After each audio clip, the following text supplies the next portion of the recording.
I'm not going to treat myself as a woman or someone that's not meant to be in this industry. I think I went in with a mindset where we're all equals, we will all work together and we'll build something together.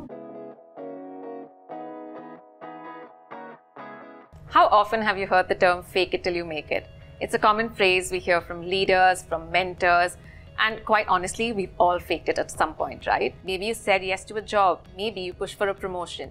Even as a little voice inside your head said, you're not cut out for this. I'm Mamta Modi, the editor of Twinkle India, and we're here to tell you you're not the only one fighting imposter syndrome. I'm joined by Ayaesha Gooptu, who leads domestic spirits for Bacardi India, and Ishrat Kaur, who's Bacardi's South India trade ambassador, who will be sharing their stories of being fearless in moments of self-doubt. So thank you, ladies, for joining us today. Thank you. You both had amazing career journeys. Ayaesha, your career spans 17 years in consumer goods. Tell us, do you still fight imposter syndrome? I've actually had the fortune or misfortune, I don't know, but a huge opportunity to work across very, very male-dominated industries. So I actually started my career with tobacco, moved to core FMCG, and now in the alcohol segment, traveling in these mini trucks through all the rural parts of India, doing my market visits, to sitting in the boardroom. I literally been there, done it all. Yes, there are times when I did question myself in terms of am I saying the right thing? Am I doing the right thing? Am I being looked at? Am I being judged? Self-doubt really crept in, but I think I've come a long way. Today, when I sit in that boardroom, I think confidence is a huge thing. And just play your own part, not an imposter, you can go very smoothly. Ishrat, what about you? I think I've faced it a lot. I doubt myself a lot through my journey. When I got the Bacardi role, I came from a space where I wasn't a bartender. I was more from a management background.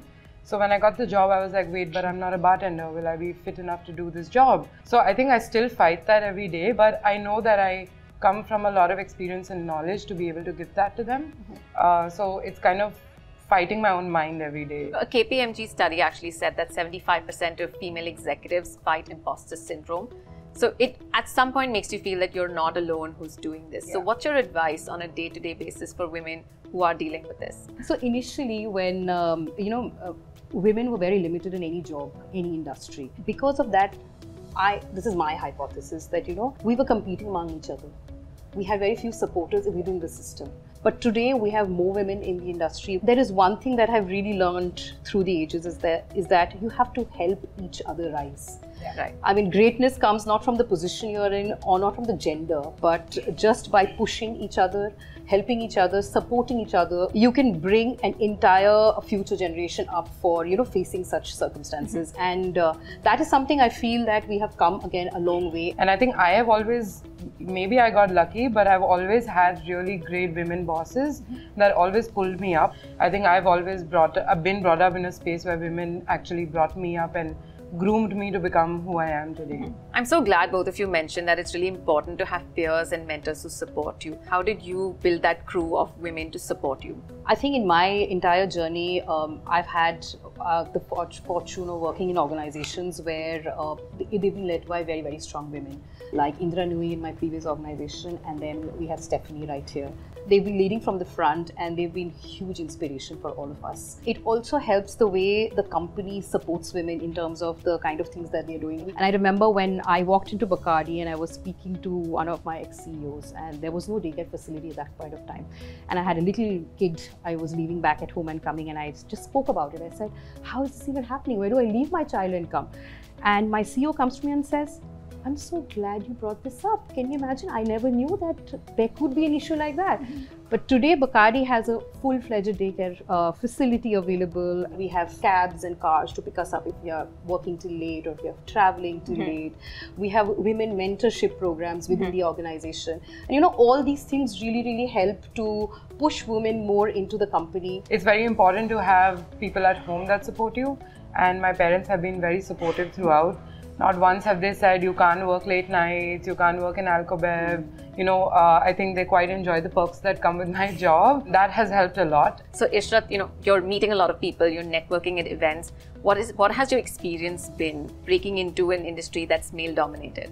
I mean, I've spoken about this a lot before. Actually, a lot of people ask me this. Surprisingly, I've been perfectly okay and everyone's been really welcoming in the industry. Maybe it was just my mindset that I walked in with, where I said that, okay, I'm not going to treat myself as a woman or someone that's not meant to be in this industry. I think I went in with a mindset where we're all equals, we will all work together and we'll build something together. Of course, I've had men that probably will not take orders from a woman. And I faced that a lot. But I think eventually when they understand the knowledge that you come from, the experience that you come from, they get more comfortable with you and are willing to work together. So Ayaesha, you mentioned, you're walking to boardrooms, you're taking work trips where you're going and meeting people as well.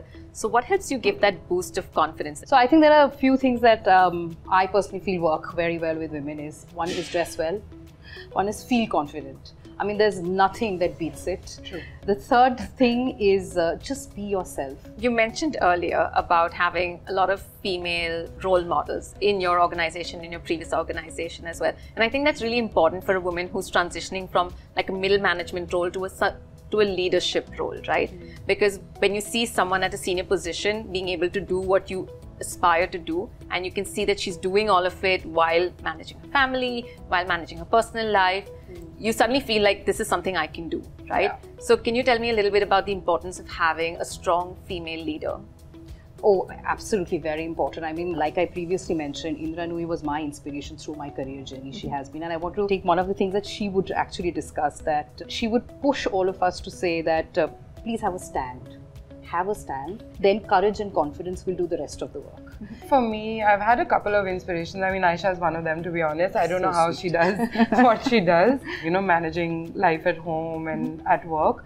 But Anmol is another big example in Bacardi. There's Stephanie, of course, who is now the director of blending, but also the only person to have ever won the World's Best Master Blender Award 5 times in a row. So the ever elusive work-life balance that you just spoke of, tell me, is it true? Can you manage it with all the overthinking, the self-doubt, really getting that go-getter attitude? How do you guys manage it? Seriously, at the end of the day, I feel when I go back home, that is when I need more energy than I've had in the rest of the day, because that is when I have to give 100% to the 2 kids at home who are waiting for me. Keeping myself busy with my children, otherwise I'm very much into music, so I play the piano, so just playing the piano and giving me a little bit of peace really helps in terms of maintaining a little work-life balance. I don't have children. What keeps me sane and my work-life balance is absolutely possible. I've been dancing for a while now, and that's something my time goes into if I'm not working. So what's your advice for future leaders who want to build a team of confident women? Ooh, that's a heavy one. Yeah, good question. Positive intent. Whatever anybody says, positive intent can do amazing things in the way you approach people or problems or day-to-day activities. Don't just say yes to everything, is what I would say. Great. Thank you so much for sharing your advice and joining us in this conversation.